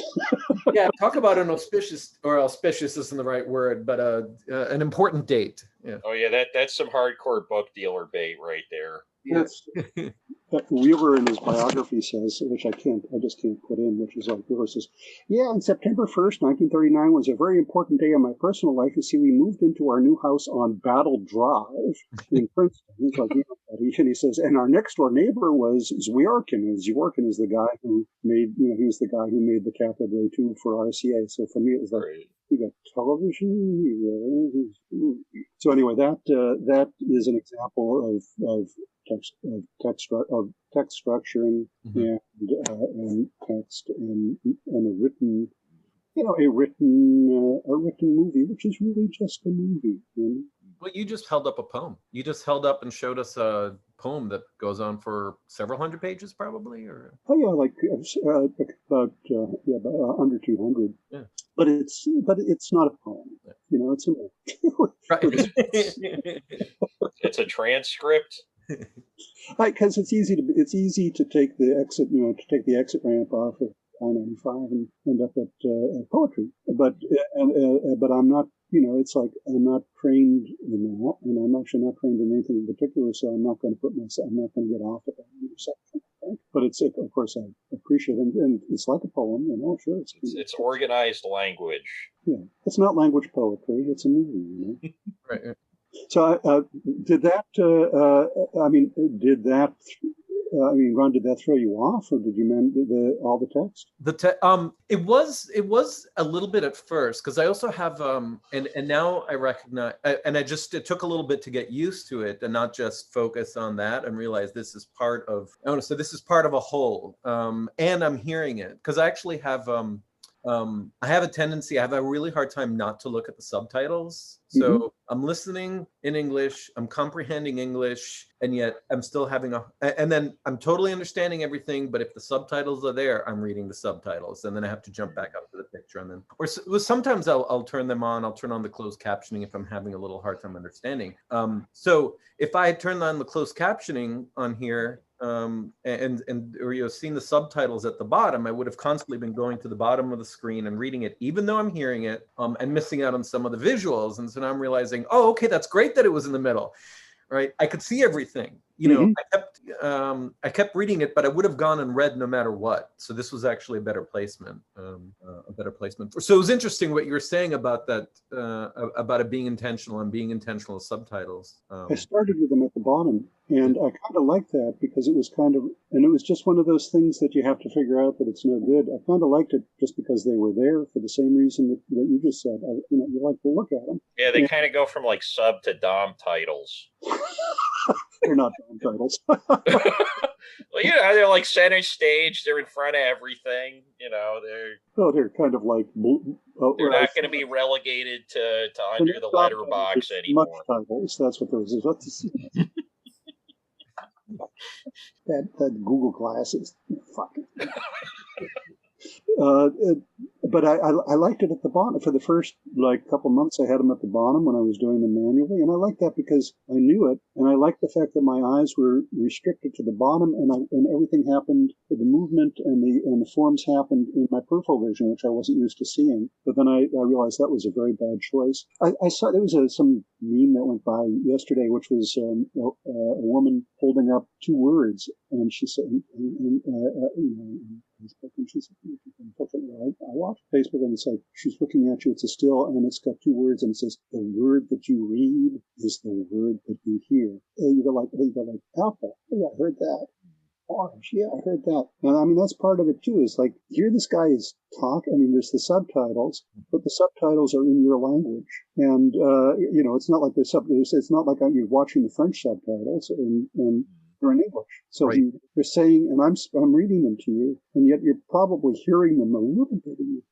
And I think the internet weirdly made that like I feel like a lot of the roommates I've had in the last 8 years or so, ever since Netflix became big, there's a lot of them where they don't like to watch movies or TV in a foreign language, but they want to have the subtitles on the entire time. Most of the time they're looking at the subtitles more than the picture. And so it's almost like they're sort of like cutting they're like splitting the difference between one of those like barely animated, like Crusader Rabbit or something like that, where it's like a frame every 30-second kind of things. I guess like in a media saturation environment, there's got to be like dials to kind of turn up how like hot or cool it is in McLuhan terms, but. It's all psychophysical. I mean, persistence of vision was a discovered psychophysical effect, and then afterwards, there's this. What was it? There's all these other things that happen, probably like that, in between or like recursively within the effect. So one of the reasons, the first reason I thought when you said that is that what it is that it's an additional rhythm that's happening on the picture, and it's a rhythm that's tied to the voice, but you don't really see it. It's like a scratch. And it goes blank. Also, it's a line, but it's a meaningful line that takes place over something in the picture, and it's intentional. And so, and it means something, but you don't know what it means. You don't know why it's there. It doesn't mean anything. That's a reference to like when you watch. What was it? Dan, you said something in the last one about how movies usually have to be. They have to fall within some canon of realism, that you have to, this is what it has to look or like. Or at least reality, I think, took a big hit in the market after 2020. Reality is taking a big hit in the market. Reality is, but yeah, I think for most of the 20th century, I would say that that's true. Like it was considered an inherently good thing if somebody thought like, oh, this captures symbolically the realistic conditions of whatever, or like the whole kind of obsessing over truth and fiction and documentary is like the primary evaluation criteria when looking at a documentary or something like that. So it's either followable. You can follow the cut because of the eyes, or because of the eyes, or you can follow because there's a convention for journalistic convention, or there's a truth convention. And when I used to watch a bad science fiction movie, the first trick you would always assume was that they're actually making this movie according to, realistic canons. So if you watch, Zontar, the Thing from Venus, this is all on purpose, which adds sort of like this frame around it that, that then you have to reinterpret, what they're saying for it to fit into the canon. Like it's, they're really saying this. It really means that. So that's just a riff on my part. That's what we're being that's why we all got together for the shindig today. For the rest. And not to make it all about text, which would probably is scary. Text is like what you get on a prescription. Text is like it's pictures that convinces you that they're not pictures. It's bad handwriting on a traffic ticket. It's something you don't want. It's like, or what it is, it's like math class. But a musical analogy, which is something that I also used in the construction, is needle drop. Needle drop is when you take you cut a sequence, even really roughly, and then you take any piece of music and you play it, and there will be these sort of atemporal, like not in a rhythm, they all happen sort of offbeat accents that make it feel like that actually make the edit mean something that it actually was supposed to mean, but you weren't convinced it was. And so a structure like this gets really abstract.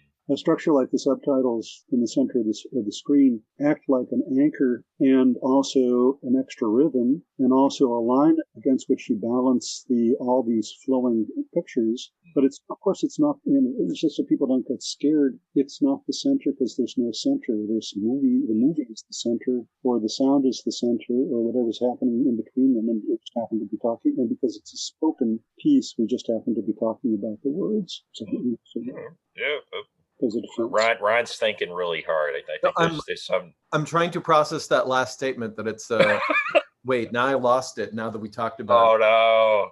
Fifth Element. Yes, Fifth Element. Yeah, the Element. That's what this boils down to. This is really a retelling of the Fifth Element. I've still never actually seen the Fifth Element. Oh really? Oh. Yeah, never saw. I think I got it in the other room somewhere, but spoiler. Yeah. I saw it once. I didn't like it. I saw it, but then I saw it not too long ago. It's like, you know what? I need something that's not going to use up any brain power, and that I'm not going to really be too. That isn't going to really take away from my I don't want to do anything state. So it was good. Although it came away not liking it again. Well, it's the I don't want to do anything, but I'm extremely capable state. Right. I'm like not motivated enough to do anything productive, but I am motivated enough to get in trouble. Yes, I will remain in focus and not move. Trouble. No, but it had to do with what you said at the end about it was a summary of the word or the words or the role of the words. Oh, the words were both that they, of course, because we were talking about them. They're like a frame. They're a line. They're like and they're a rhythmic line that appears in the center of the screen. That you read and you hear at the same time. So it's a continuous counterpoint and an accent giver to the words and the sounds, but I didn't want to center it on the words because it's also the pictures are giving a beat, a continuous beat, or a slower type of rhythm, and they have the movement and the matches and their meaning, what you see, and those there's a lot of there is a lot of chosen serendipity in the beats that happen.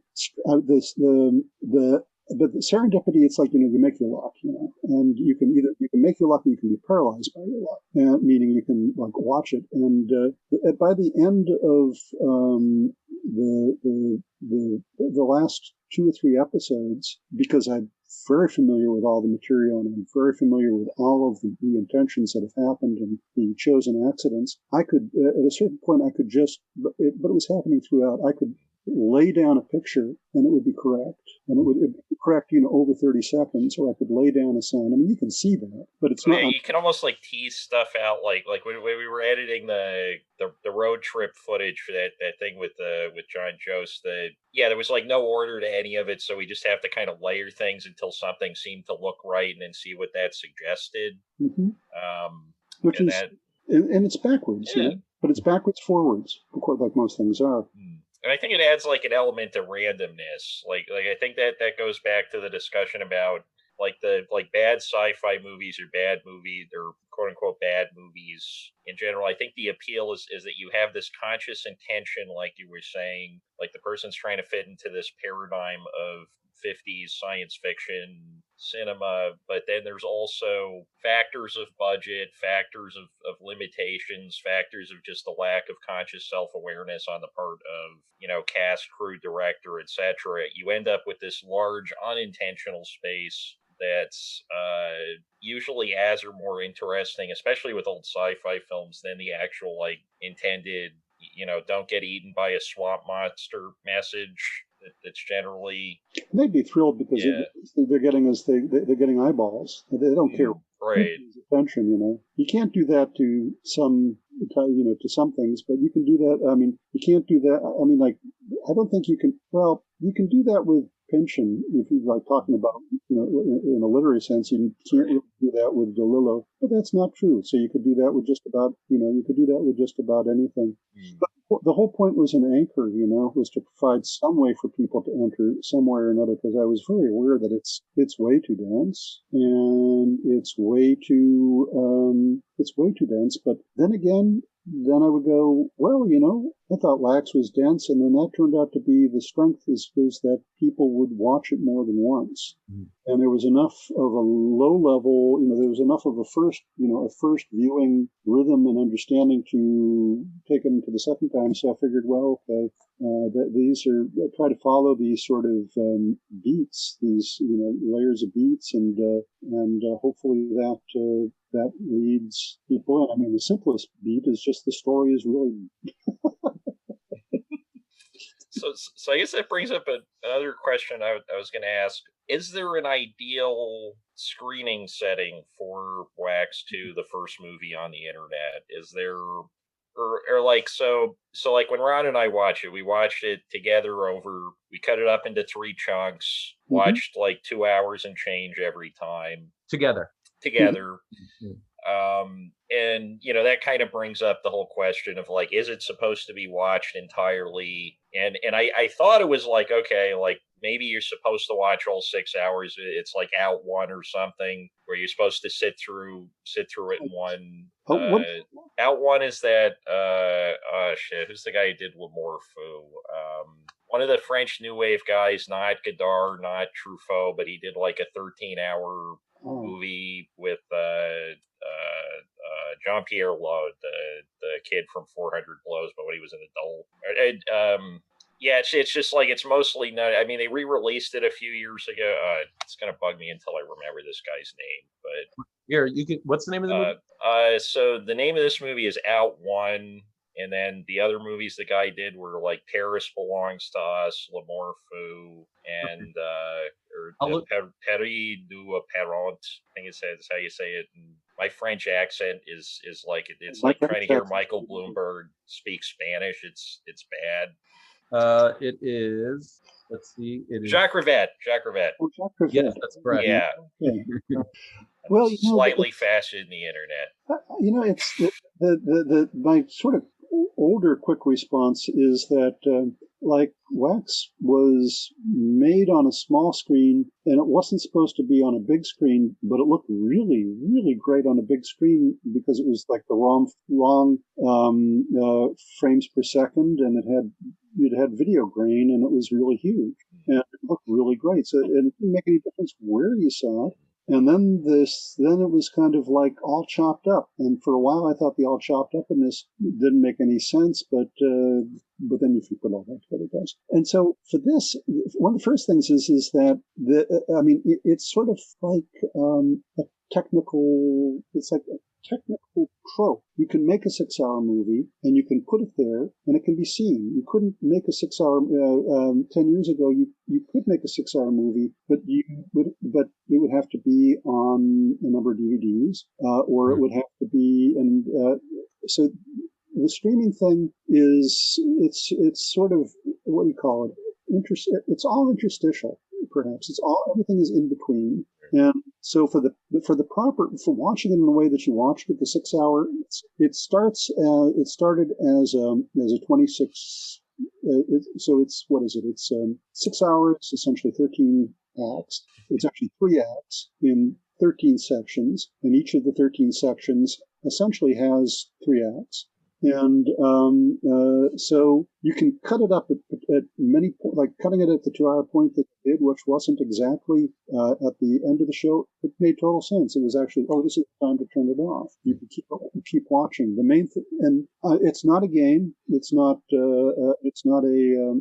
It's just that I don't quite have the answer for a very specific reason. But I don't have the answer. I do like it that you can watch for a long time, and then you don't get shut off the way it did in the 20. Having it at 26 minutes worked really well as one thing. Having it go on and then stopping it yourself works really well as another thing. And the sort of the look ahead problem for me, which I don't have resolved, and I'm not going to worry about too much. I just did this week. I did the render of the 30-hour version of Wax, which is sort of accompanies this, because if Wax says it's I'm 1,000 years long, it says that I'm 1,000 years long, over 999 years, 365 days, and 23 hours and 48 minutes is only like at 23 minutes, 59 minutes and 48 seconds. It's only 12 seconds left. It's like there's Wax, the character, the 1,000-year character, like over there. It's like the 30-hour film. And then at the end of The Lost Tribes, you discover, like, at the end of the ABCD, you just at the very beginning and at the very end, you are being told a story. It says, the first thing it says, you are being told a story inside a telepathic theater mounted on the outside of a Korean nuclear submarine departing for parts unknown, which I think was the center of the galaxy or not. And so then at the end, they come back, it comes back to it, now I'm going to tell you the story of what's happened. In fact, the entire last hour and a half is essentially that, because as you saw, the last hour and a half gets incredibly fast because... Yeah, it's like much differently paced than the rest of it we were talking about. The last hour is watching it. The entire first 5 hours played again at five times speed underneath it, and then cut in. Much more complicated than that, but it's a recursion. So then, this is an answer to how does it get watched? And the short answer to that is I don't know. And but so I just also. After I finish some details on that 30-hour version, I've got the slow motion version of ABCD, but it's without the wraparounds. It's just the telepathic motion picture of Lost Tribes, and that's with all the ads and the interstitials. It's like a TV program. That's about 20 minutes long. That plays each of what was originally a 26-minute episode, which is one of the 13 pieces, I think 15 numbers here, is 3 times as long as that feature length. So it's like 13 features plus. But I play it not according to a feature length or according to a 26-minute length, but whatever each of the 16 to 25 sections of each of the 13 episodes are. And that's my free internet version. So that's straightforward how it's watched. It's watched in over a year and a half in 300 segments. I already started that. That's on the on my Patreon site. Yeah, and I think the runtime length issue definitely gets. Oh God, there's a better word than problematized, but I'm just going to use it for now. But by the kind of television rising to a larger cultural prominence than feature-length films, because like 6 hours and 18 minutes, it sounds really long if you think that you're sitting through in one sitting, but then you think like most of the things that are very popular right now, they're 80, hundreds of hours long sometimes with these Netflix shows. It's almost like, because I think for a long time there was this sense that like audiences do not like super long things, but I think it's almost like now it's just sort of, it has to be served in entree size servings. It's like the obvious thing is it's like the early cinema when they didn't dare to make a feature. Right. Oh yeah, all those serials like Fantomas and those things. Even before that, you were not supposed to make anything that was more than you just shouldn't make a multi-reeler. It was just audience wouldn't sit through it. It took until like 1912 or something to finally figure out that you could do a long film. But that's a generalized example. And so, yeah, that's exactly what I thought. I thought like at worst, it's like I'm not a gamer, so I can't. It's like a game, a 35-hour playthrough of a game. It's a borrowed metaphor. Yeah, a little bit. But we were actually joking when we were watching the movie because I've been playing way too many video games ever since this pandemic thing started. But and before, and a little bit before, and then nothing for about 25 years, and then I just snapped. But anyway. Yeah, with the internet talking or the film talking as itself in the thing, there's a lot of like the closest thing to a precursor that I could think of were these old like shoot 'em up video games. So like where you're a spaceship, you're in outer space, you're floating through space, and you're shooting at various objects and trying to dodge them. And there was one of these for the TurboGrafx system where you could play as the console. You're just a drawing of the console. You're floating in space, shooting at like space aliens and stuff like that. And not really a strong fossil record there, but that was the first thing Oh, I thought of. it's a standard cyberpunk trope, the Yeah. intelligent thing that's a narrator, the thing that is a narrator.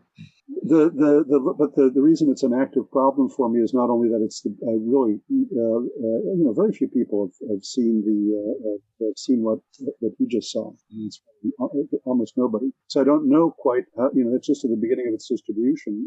I did have a couple of years where I was, the episodes went up serially for a couple of years. But looking at the blocking out what comes next, I as a way to work with it, I sort of went past my subtitle method and I started using, as you see, I started to use for the wax character a really text to speech, Balambuka freeware, and which is just totally dumb. It's okay. And then I started to apply that to my backlog of text, which is in like 5 major sections, and like each of them comes out when I text to speech them in preparation for the edit. That's about 36 hours, and this is not an unusual problem. It's a hard problem to find yourself in, and it's a normal media problem. And I have a lot of I have an equal, not quite as much, but I have a lot of video to go with those parts too. Not exactly that. So I'm looking at depending upon how I make it, which this seems to be how it is going to be made. I'm looking at a very, very, very boring or very, very long thing. And so how it's supposed to be watched, especially when, they're going to cut off the electricity on the planet, it's a bit of it's a bit of a rhetorical object. It's part of the thematic of the film, because perhaps the imaginary of volumes A, B, C, D is, that it's an abecedary, it's a dictionary. It's an encyclopedia. It's a thesaurus where everything's all mixed up, but it's an encyclopedia. It's really long, and you don't watch the whole thing, or you don't read the thesaurus, or do you? That guy who wrote the thesaurus, Roger was an autist, and Oh yeah, it's the only way you could do something like that. Yeah, but that's not my audience. So all I can say is that if you've watched it and we're talking, then that's it's supposed to be. Well, I'm just afraid because like we have this tendency to record episodes that are longer than the films we watch. So when this 30-hour cut drops, it's going to be rough. It's going to plan provisions, lots of coffee, change of clothes. Watch an hour. That's what anybody's going to watch an hour. That's I like it. Any hour. Yeah, any hour. It's actually kind of. I have to figure that out yet. I have not. I know the whole thing, but I've only really watched the first hour. Like I've watched the first hour like 4 times now to plan what to do. The whole thing I know, but it's a template that's laid out, and to feel it, I have to watch the whole thing. I assume that you can dial into the middle and it will work. It's not. It's like, I think it taps that what you call meditative, but it's not. It's not meditation. It's just what it is. But it's like a very distinct vibe. Like you get in, like when we were watching it, I found that I kept thinking about, like, you ever watch Cartoon Network in the middle of the night? They got those weird bumpers, the like kind of crude animation, and they have they'll do like at 1-2 in the morning, like a fake infomercial or just something that they think is really, really, just strange, right? Because everybody in the audience is stoned. They got their Taco Bell or whatever. They're in for the night. And I feel like it would work really well, like cut into little bits and kind of dropped as like guerrilla mental warfare, whatever, on TV in the middle of the night. Of course, you'd have to get somebody to actually put it there. But the reason I nodded when you were talking about interstices before, about what do you call it? Spots. When I said spots, I said the other word before. is that the way I make it watchable, the 30-hour version I make watchable is that I make sure that there is a really foolish advertisement at least every 2 minutes, really foolish, and in real time. I changed that after the first. I changed that after the first 2 hours because they take a long time to make. But essentially, it's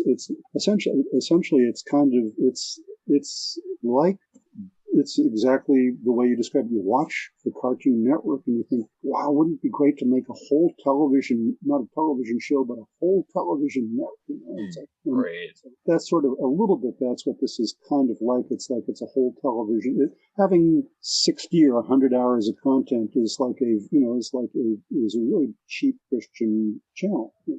Well, I think like the logical endpoint after the logical next step after montage is multiple channels, right? Of course. Like the channel flipping, you have this sudden added kind of cut up vibe. Like I remember I wrote like a pitch for an art installation once. I never got the money, but it was basically you create 8 channels of fake TV. Each of them have an hour. The people walk into, like, take a warehouse or something, build a bunch of fake living rooms and cubicles with garbage. So you get like a good representation of everything that would be in a living room. And the people can only watch for an hour. So they have to choose. Nobody can ever see the entire thing. And you have to choose what channel you're going to focus on, or, just keep flipping channels in this like fake living room with walls. Library.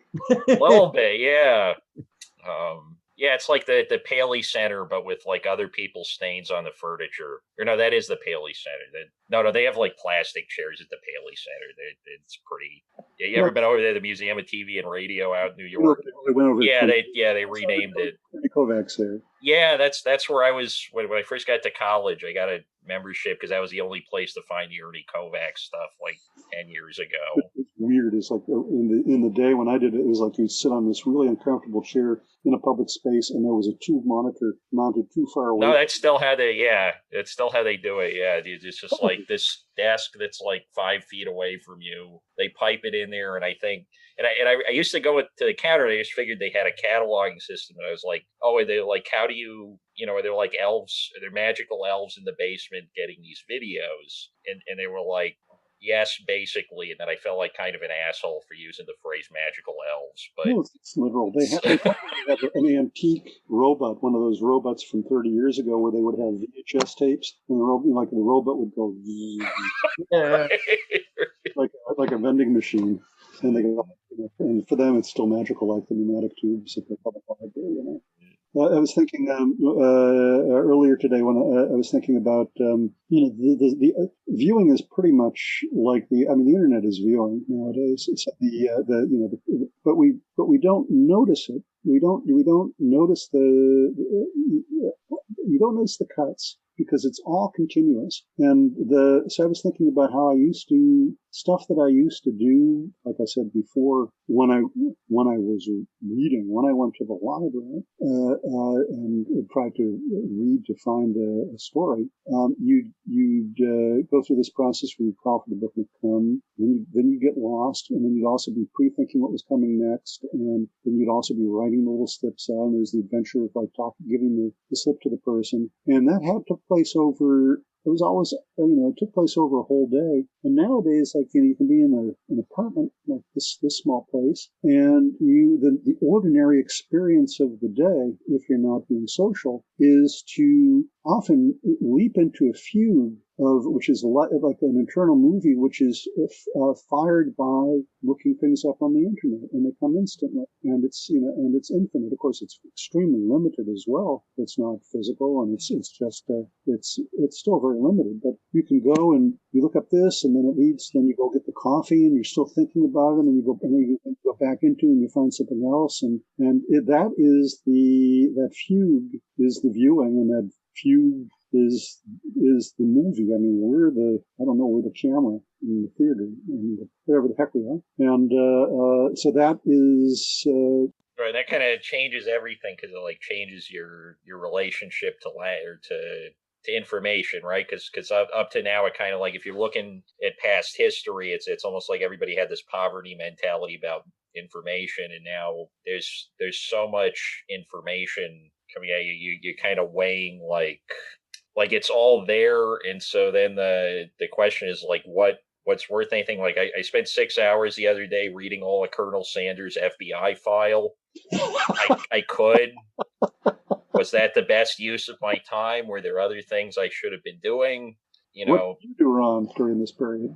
oh, he was probably like working a job or something. He said, I was just asking as a counterpoint, what was your fugue state this week? But work counts as a fugue state also, you know? I mean, that would be sort of... That's true. Our new neoliberal life is that we're always working, you know? It's like whether we're consuming or working, it's, you know, it's the same. Yeah. Yeah, and like, and Colonel Sanders understood that. J. Edgar Hoover did not, because half of that file is just like, Dear Mr. Sanders, I appreciate the invitation to your birthday party. Unfortunately, we have important FBI business. I can't show up to your birthday party, but here's a nice card. And like years and years, like Colonel Sanders really wanted J. Edgar Hoover to show up to his birthday party. And it never happened. Wait, so this is Colonel Sanders writing Hoover? Not that they were getting him? So he got a threat from somebody, and there's like a little bit of stuff on that where it's like, we investigated the threat. It's not anything. But the rest of it is literally just like niceties about Colonel Sanders really wanted J. Edgar Hoover at his birthday party. And that's not as good. The best one in the FBI vault is the Louie Louie one, because they had to keep copies of every like parent in Florida that thought that the lyrics to Louie Louie were like XXX rated, not safe for life. They would write out these full lyrics they thought they heard. And so it's like 100-something pages of... Nope, we lost it. Well, he's talking about Louie Louie. This is obviously where you head into trouble territory. He may not even know he's off, you know? Yeah, he might not. I wonder if I was going to say if his computer died, but I don't think he uses a laptop, so I'm not sure. It was very sudden. Yeah, the FBI now is cutting him off from... Or something else. Right. Wow, I didn't realize that Louie Louie was under such that it was so controversial. Apparently, everything is. Yeah, that's true. I mean, I remember when playing records backwards revealed the all the satanic messages. Because we couldn't play television backwards. Can you imagine if they could have played television backwards? What we would, because then we would have had to watch it backwards as well.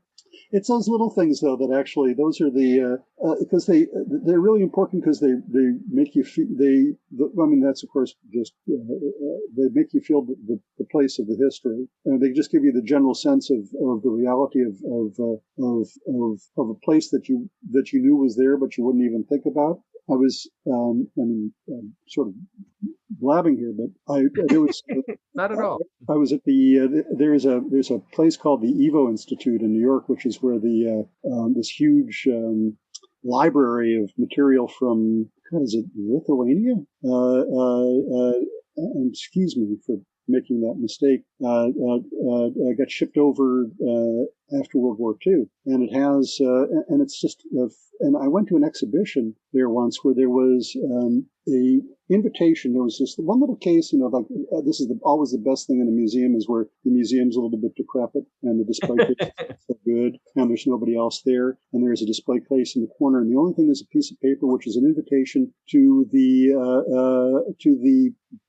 marriage of the Reb Lubavitch back when he was 21 years old. Yeah. So there it is. It's like, it's the date and it's his marriage, and there can't be, I don't imagine there's 10,000 people at the marriage, but it's just there in the case. And that's, that's what I thought of when Dan was talking about Colonel Sanders inviting, what's his name? J. Edgar Hoover, not Herbert Hancock, J. Edgar Hoover to his marriage. Maybe you better text him.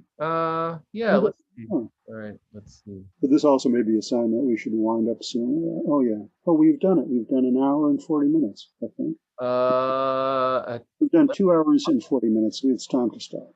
Yeah. Okay. All right. We'll always add Dan's We can always tack on Dan's. Tack on down at the end. Okay. Well, thank you very much, Ron. Thank you for having me on, and thank you for paying attention for 6 hours, which was an extraordinary feat. That is much appreciated. Oh, sure.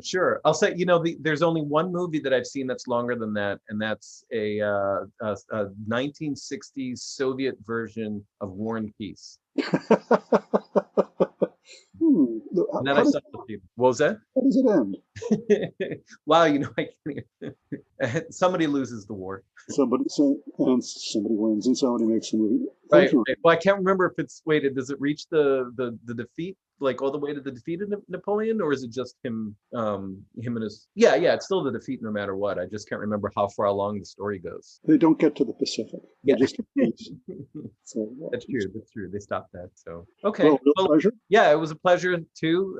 Thank you so much for coming on, and finish this off by saying this was Anomaly Questionable Movies. This was our guest David Blair, and I'll see you all soon.